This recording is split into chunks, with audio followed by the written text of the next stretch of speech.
ஆண்டவராகிய இயேசு கிறிஸ்துவின் இனிதான நாமத்தில் உங்கள் யாவருக்கும் அன்பின் காலை வாழ்த்துக்களை தெரிவித்துக் கொள்கிறேன். இந்த நாளிலும் நாம் தியானிக்க வேண்டிய வேத வசனம் நியாயாதிபதிகளின் புஸ்தகம் 6ஆம் அதிகாரம் 14ஆம் வசனம். நியாயாதிபதிகள் 6:14.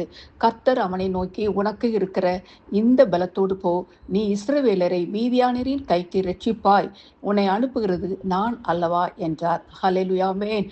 இஸ்ரவேல் ஜனங்கள் கர்த்தருடைய பார்வைக்கு பொல்லாப்பானதை செய்ததனால் கர்த்தர் இஸ்ரவேல் ஜனங்களை மீதியானரின் கைக்கு ஒப்பு கொடுத்திருந்தார். மீதியானராலே இஸ்ரவேல் ஜனங்கள் மிகவும் சிறுமைப்பட்டார்கள். அப்பொழுது இஸ்ரவேல் ஜனங்கள் கர்த்தரை நோக்கி முறையிட்டார்கள். அப்பொழுது கர்த்தருடைய தூதன் கர்வாலி மரத்து கீழே இருந்து கிதியோனை பார்த்து, மீதியானின் கைக்கு தப்பு வைக்கத்தக்கதாக போய் கர்த்தருடைய தூதன் தரிசனமாகி, பராக்கிரமசாலியே, கர்த்தர் உன்னோடு கூட இருக்கிறார் என்றான். கிதியோன், ஆண்டவனே, நாங்கள் இப்படி இருந்தால் நாங்கள் ஏன் இவ்வளவு கஷ்டப்பட வேண்டும், ஏன் இவ்வளவு துன்பப்பட வேண்டும், நாங்கள் ரொம்ப அதிகமாக கஷ்டப்படுகிறோமே, மீதியானின் கையிலே நாங்கள் ஒப்பு கொடுக்கப்பட்டிருக்கிறோமே என்று சொல்லி கலங்குகிறான். கர்த்தர் உனக்கு இருக்கிற இந்த பலத்தோடு நீ போ என்று சொல்லி கிதியோனை பார்த்து சொல்கிறார். என கருமையானவர்களே, இந்த நாளிலும் நம்முடைய வாழ்க்கையை ஆண்டவர் அநேக வாக்குத்தத்தங்கள் கொடுத்திருக்கலாம். நான் உன்னை ஆசீர்வதிப்பேன், உன்னை பலப்படுத்துவேன், நீ திகையாதே, கலங்காதே என்று சொல்லி அநேக வாக்குத்தத்தங்கள் கொடுத்திருக்கலாம். ஆண்டோட வார்த்தையை ஏற்றுக்கொண்டிருக்கலாம். நீங்கள் ஆண்டவர்களாக ரட்சிக்கப்பட்டிருக்கலாம்.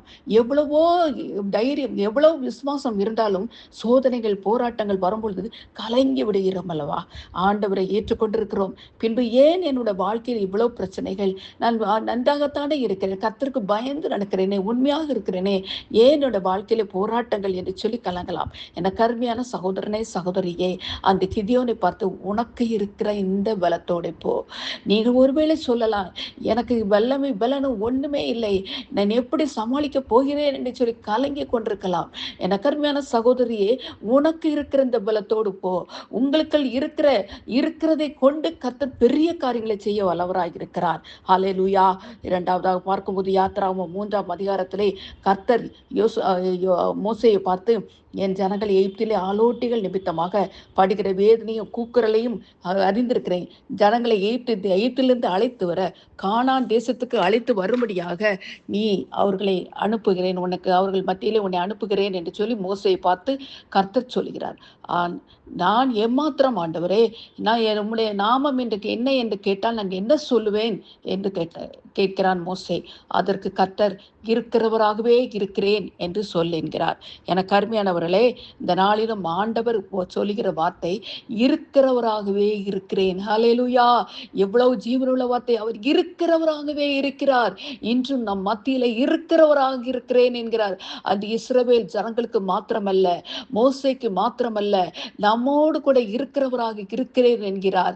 ஆமென். எத்தனை பிரச்சனைகளை கடந்து வருகிறீர்கள், இந்த சூழ்நிலையில் என்ன செய்ய வேண்டும் என்று சொல்லி தெரியவில்லை என்று சொல்லலாம். உங்களை விடுவிக்க யாராலும் முடியும் என்று சொல்லலாம். இருக்கிறவராகவே இருக்கிறேன் என்ற சர்வ பலமுள்ள தேவனாகிய கர்த்தர் இந்த நாளில் உங்களை பார்த்து சொல்கிறார், உங்களை விடுவிக்க என்னாலே முடியும் என்று சொல்கிறார். ஆமென். தேவனாலே கூடாத காரியம் ஒன்றுமில்லை. கர்த்தரே உங்களுக்கு எல்லாவற்றையும் செய்து முடிப்பார். அல்லேலூயா. இன்னும் அடுத்தபடியாக என்னாகுமா 14ஆம் அதிகாரத்திலே பார்க்கும் பொழுது, கானான் தேசத்தை சுற்றி பார்த்து பாருங்கள் என்று சொல்லி 12 பேரை யோசுவா அனுப்பி விடுகிறான். அவரை சுற்றி பார்த்து விட்டு, அங்கே எல்லாம் நன்றாகத்தான் இருக்கிறது, ஆனால் எமோரியரும் ஏனாக்கின் கோர ராட்சச பிரபலமாய் இருக்கிறார்கள் என்று அவர்கள் துர்ச்செய்தியை ஜனங்களுக்குள்ளே பரப்பினார்கள். அவர்கள் இரவு முழுவதும் அழுதார்கள். என்ன செய்ய போகிறோம், கானான் தேசத்தை கொடுப்பேன் என்று ஆண்டவர் சொன்னாரே, இந்த நாளில் இப்படி ஒரு செய்தியை கேள்விப்படுகிறோமே என்று சொல்லி கலங்கி கொண்டிருக்கிறார்கள்.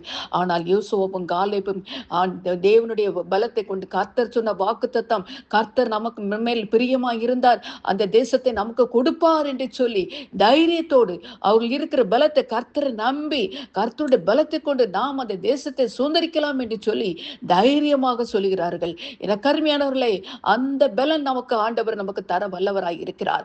இந்த நாளில சோர்வுற்றிருக்கிற சகோதரனை, சகோதரியே, என்னால் முடியாது, இதை செய்ய முடியாது என்று சொல்லி கலங்கி கொண்டிருக்கலாம். தேவனால் எல்லாம் முடியும். அவர் உங்களுக்காக யுத்தம் செய்ய வல்லவர். ஹல்லேலூயா. கர்த்தர் நல்லவராய் இருக்கிறார். கர்த்தர் உங்களை சுதந்திரிக்க போற காரியங்களை கொண்டு உங்களை கொண்டு பெரிய காரியங்கள் செய்வார்.